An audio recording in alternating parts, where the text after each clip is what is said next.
Hello everyone, my name is Michael Sundburg. I am with Hendo.Today. I am here with Officer Lance LeDoux, and he is with the Hendersonville Police Department, and he is with the Traffic Safety Unit, and he wants to tell you a little bit about traffic safety, and we're going to finish off with a couple questions that we're going to ask him. So go ahead, take it from here, Lance LeDoux. Tell us about traffic safety, tell us about some of the things in Hendersonville that you're aware of, and how to be a better and safer driver. So the Traffic Safety Unit was founded October 2 years ago. What we do specifically is we handle traffic crashes within the city, all traffic related complaints, anything from running red lights, stop signs, speed areas. I'm sure the conversation you saw privy to this interview starting, he was complaining about speed specifically on 5th Avenue coming in from Laurel Park. So had a conversation with him and the proper avenues so that we can address it. We also handle DUI enforcement. That does not always just mean alcohol. I am A-Ride certified, which means I can work not only a alcohol-related DUI, but also a narcotic-related DUI. That includes all of the 7 categories of narcotics. That includes narcotic analgesics, CNS depressants, stimulants, post-associative anesthetics, inhalants, cannabis, hallucinogenics, stuff like that. That does include blood draw search warrants, which were covered through the state. After that, we also run DUI checkpoints on the major holidays. That includes the most recent one for St. Patrick's Day, obviously, because it is a drinking holiday. Right. We had success on that. It was over between Bearcat Boulevard off of King Street. Laurel Park participated, so did the Sheriff's Office, and so did Highway Patrol as well. And I believe the Blue Ridge Community College, their full-time police department, had sent a couple guys. It was we had the Batmobile, which is part of the state's program, where it's a bus that has our breathalyzers inside of it and a magistrate. So all we have to do is step inside that bus, start our observational period.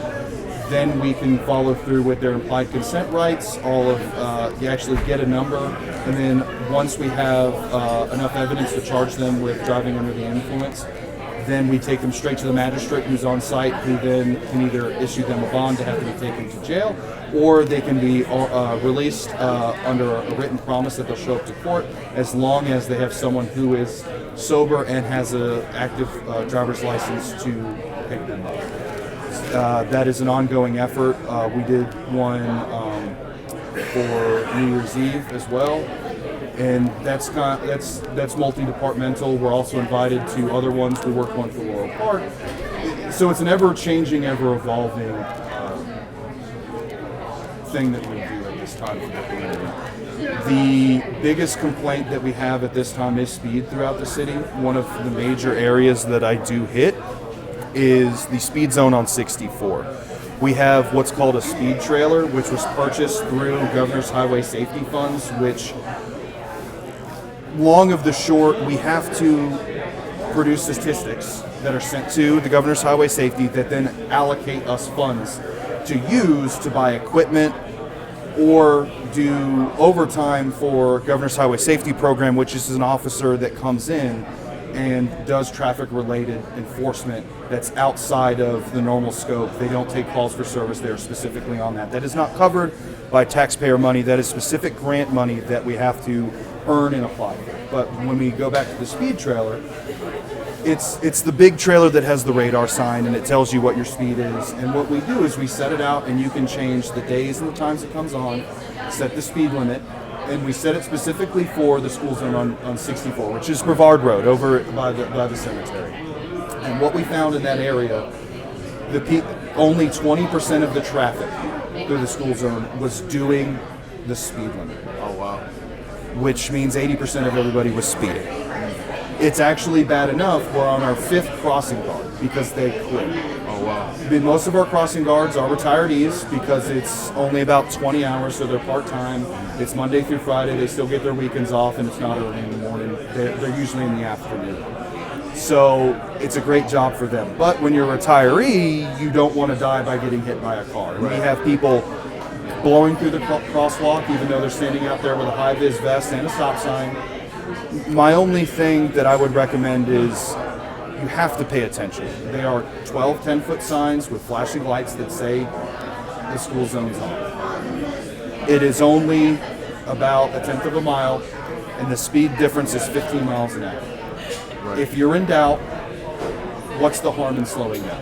Right. Because I have notified children's family that their kids are dead. Oh, wow. And if I never have to do it again, I will be very happy. That's terrible. And when I pull people over, their excuse is, I didn't know or I wasn't paying attention. And not that there is a good excuse, but that just doesn't fly. We're in the age of accountability, so let's move towards that. If you went up to it, that's totally fine, but you know, these are the consequences of our actions, and it's not for punishment, it's to make sure that these kids have the ability to grow up. And then your equipment captures the data, and then the data you send it to the state, and they allocate more resources for enforcement of speed in that area. Correct. So what we do is we actually have to keep track of them in our CAD notes, which CAD stands for Computer Automated Dispatch.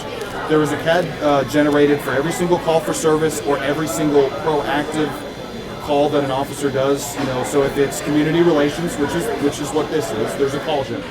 That includes traffic stops. It includes flag downs if someone says, "Hey, I didn't even call in."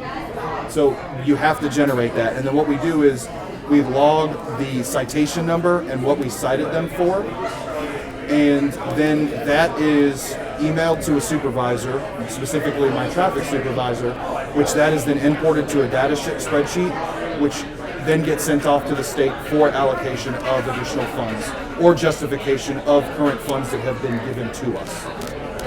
So, And follow up with the other questions here. I think you were pretty thorough on that.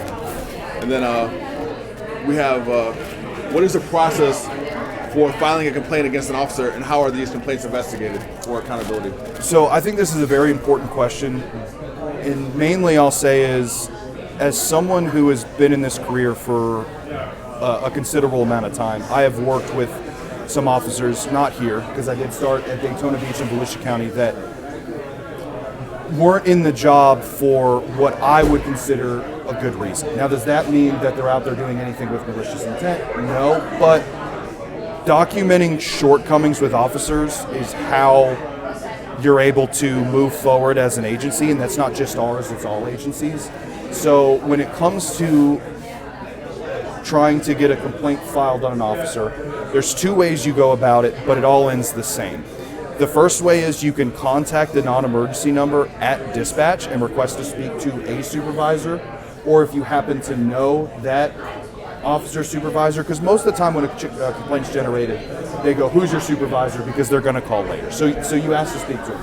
If they're available, they'll transfer it. You may have to wait. I don't know, but when I say wait, I only mean a couple minutes, because if that supervisor's on a call that's high priority, we can't justify bringing an officer away when it may lead to an officer safety issue, because everyone deserves the right to be safe in their workplace and go home, right?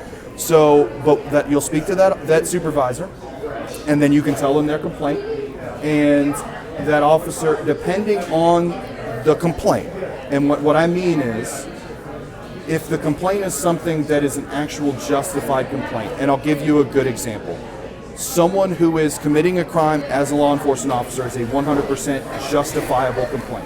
If the action that the law enforcement officer did would require either an infraction, such as a ticket, so if it's a moving violation, traffic, speeding, what have you, or criminal investigation, like they committed a crime, that is a justified complaint. But something that people think is a complaint is you get a ticket, and then they call the supervisor because they don't like the ticket that they got, and they don't think that they were speeding, or they don't think they went through the stop sign. That is not a complaint. It is a complaint, but it's not something that'll be investigated through the department, because that's what court's for. Right. So I like to make that distinction. So that's when that supervisor will tell you, yes, that is a valid complaint.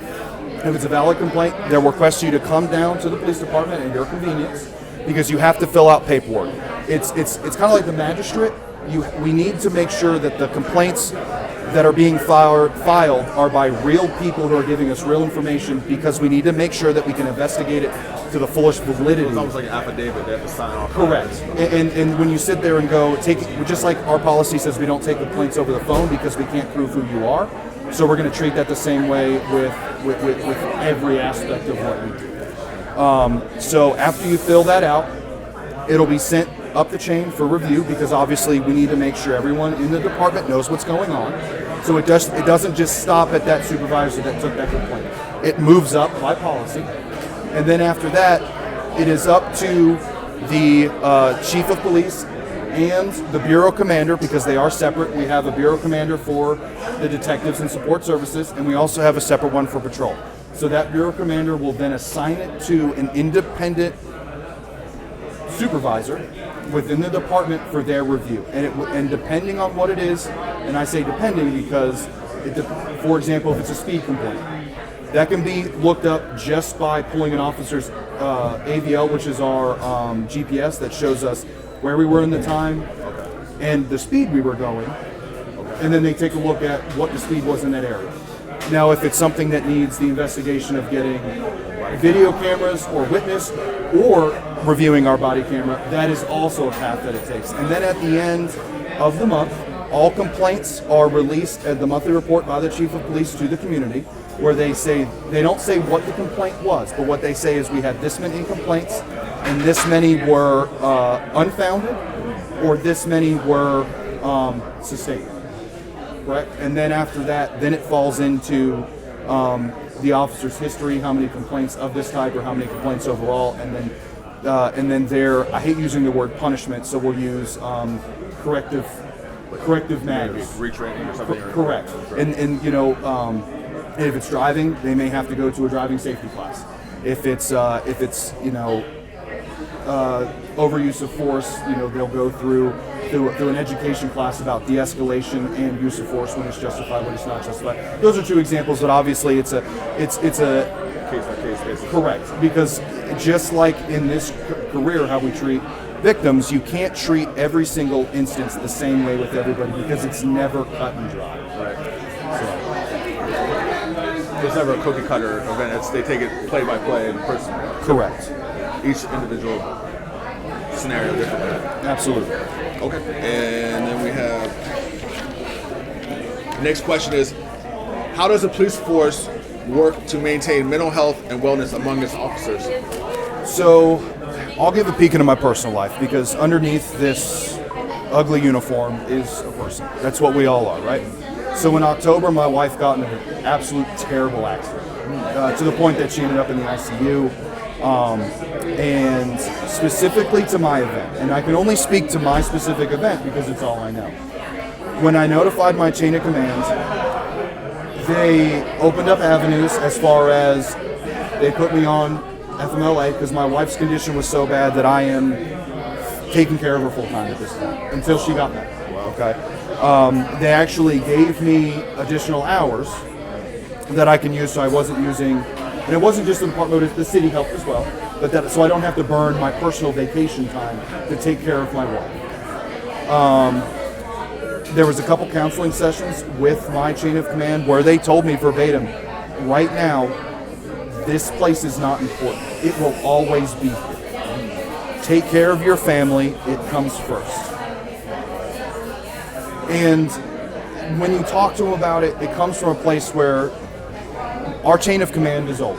They have wives. They have kids that are grown. And they realize that if you have an officer that is thinking about his home issues, they don't have their mind on the now.